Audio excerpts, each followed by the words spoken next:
YouTuber arrest వ్యవహారంపై నటుడు Prakash Raj social media వేదికగా తీవ్రంగా స్పందించారు. ప్రొఫెసర్ నాగేశ్వరరావుతో మొదలుపెట్టిన ఈ ఆటను ముగించేది ప్రజలేనని ఆయన వ్యాఖ్యానించారు. 4 సార్లు కోర్టు బెయిల్ ఇచ్చినప్పటికీ యూఏపీఏ సెక్షన్ పెట్టి ఒక యూట్యూబర్ని రిమాండ్కు పంపడంపై అభ్యంతరం వ్యక్తం చేశారు. యువరాజుని ప్రశ్నిస్తే దేశద్రోహం అని ప్రశ్నించిన ప్రకాష్ రాజ్ తదుపరి చర్యగా జన సైనికులు ఇప్పటికే ఏఐ వీడియోలతో క్యారెట్ అసోసియేషన్ ప్రారంభించారని ఆరోపించారు. ఎంత దిగజారుతారో ప్రజలు చూస్తున్నారని గేమాన్ అంటూ ఆయన పేర్కొన్నారు. ఏంటో వరుసగా తప్పుడు కేసులు పెట్టి 4 సార్లు కోర్టు బెయిలిస్తే యూఏపీఏ వాడి ఒక యూట్యూబర్ని రిమాండ్లోకి పంపిస్తారా అంటే యువరాజుని ప్రశ్నిస్తే దేశద్రోహం.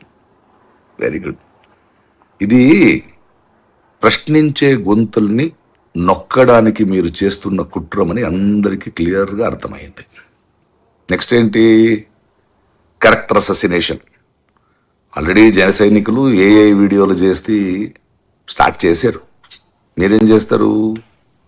వాడి ఫోన్ మీ దగ్గర ఉంది, అందులో ఉన్న పర్సనల్ ఇన్ఫర్మేషన్ని వక్రీకరించి దాన్ని లీక్ చేస్తూ ఆయన్ని ఇబ్బంది పెడుతూ ఆ మూలంగా ఆయనకి అండగా నించున్న వాళ్ళని మరి ఎన్నో ప్రశ్నించే గొంతుల్ని భయపెట్టడానికి ప్రయత్నం చేస్తారు కదా.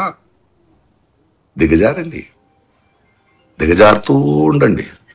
ఎంత కింద దిగజారుతారో ప్రజలు చూస్తూ ఉంటారు. సరే, ప్రొఫెసర్ నాగేశ్వరరావు గారితో మీ ఆట మొదలయ్యింది, కానీ ఈ ఆటానికి ముగింపు ప్రజలే ఇస్తారు, చేస్తారు.